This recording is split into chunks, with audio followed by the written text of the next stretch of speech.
Waliwo ensonga ekisooka abantu abamu olumu balina obusungu anga watumbizo obwetumbizi abamu balina abawulira talina nsonga lwaki waali omuntu ali eyo yazaala abaana be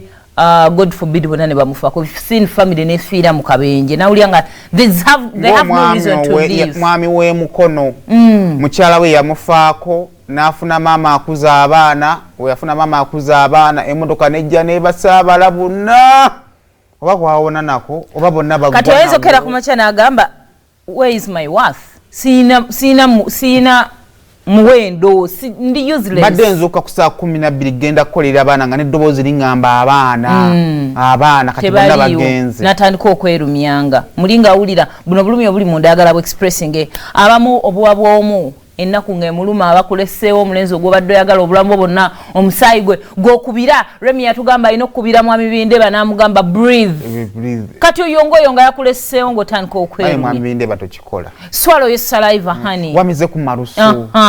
nga mpulira nga atali bulungi nagamba kale kammire n'amira sebintu ntuwe bityo omuntu ayinza owulira ng'obwomu bukujja kuta abamu guilt alina ekintu kyakola eyo kimulya ate nga kiyinza okuba tekikola namubuya kikola accidentally nenga awulira talina nga gyagenda ku facinga nsi gigamba olw'ensi yo kyeyatutte dda abala balina rejection abaana bamanyi okukozesa ennaku zino ku social media gundi eyo social media yamuzira Facebook yamuzira ate wali abantu bambi golabanga tobanenga abantu baagaana nga abantu bamuzira ayinsiba ku bantu saa kumanya babagaana babakkiriza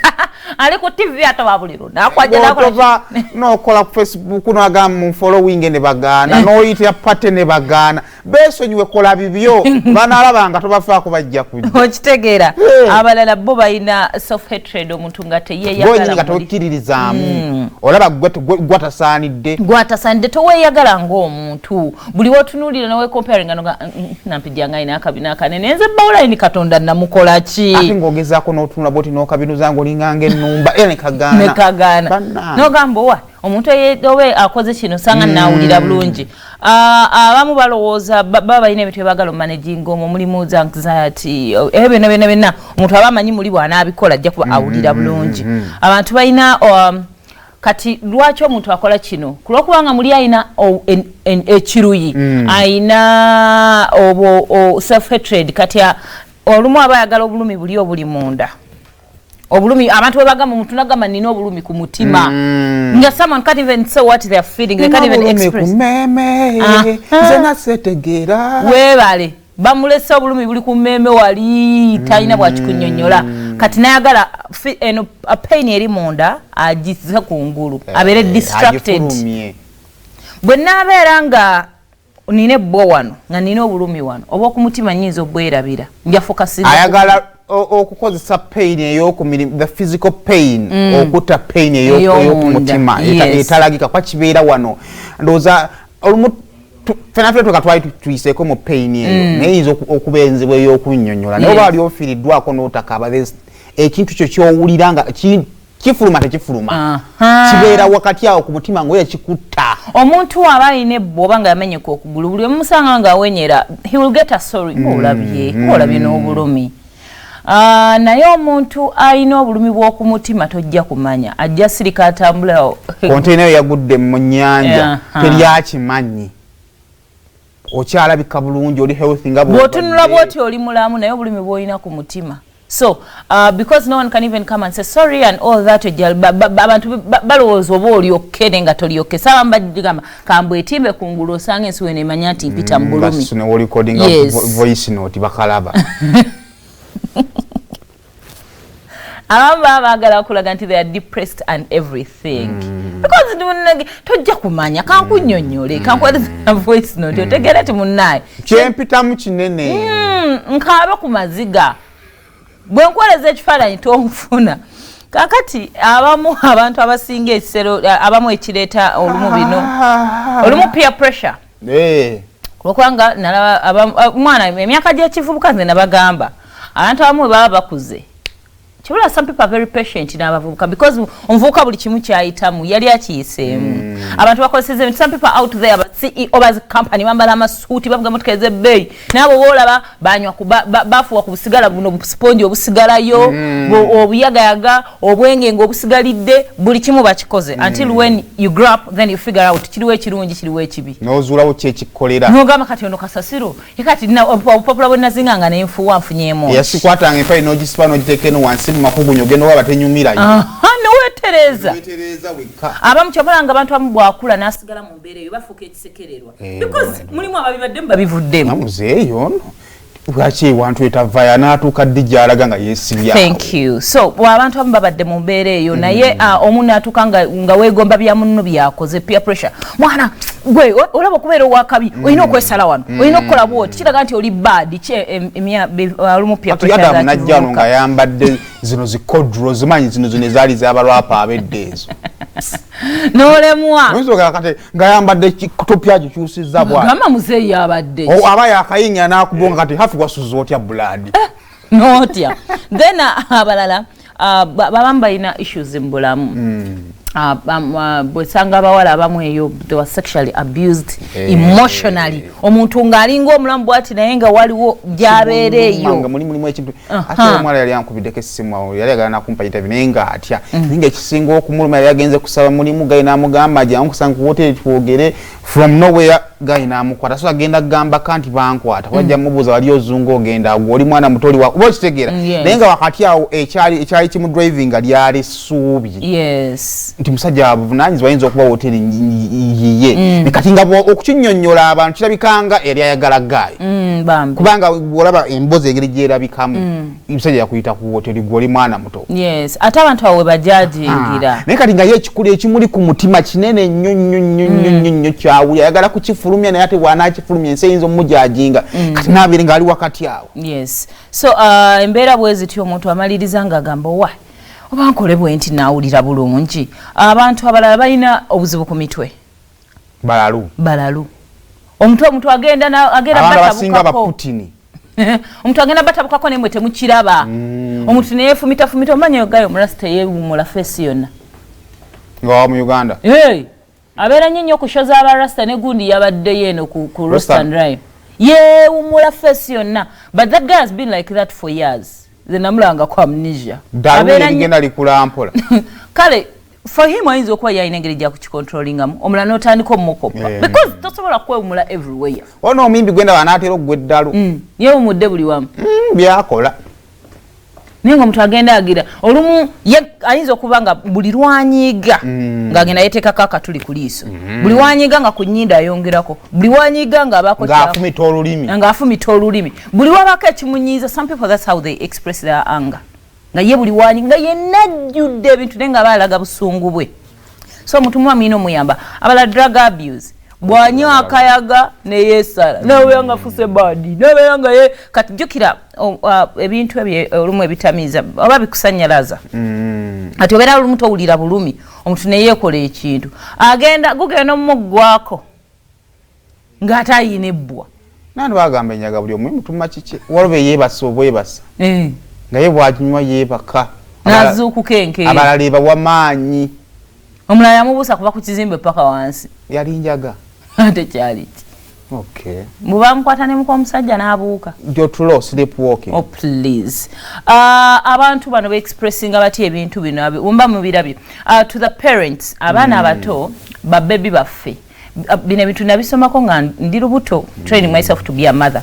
abaana balina anga omwana omuto tayawula nti okunyiga omuntu kirina tuli bantu naye omwana omuto tajja kumanya nti busungu oba ayagala kulaga nti yeye baby waka and all that so abazadde mwino yambaka abaana omwana wo olumugamba tokwata kwekyo nagenda ne yesitula waggulu ne yekubawo no wali actually je bali abana no mumechi tunasoka yesu bati najja ne yekubawo ne yesoka yenyora gurana kamugamba muleke abazadde ngaba oyo bwatyo muleke omwana agenda atabuka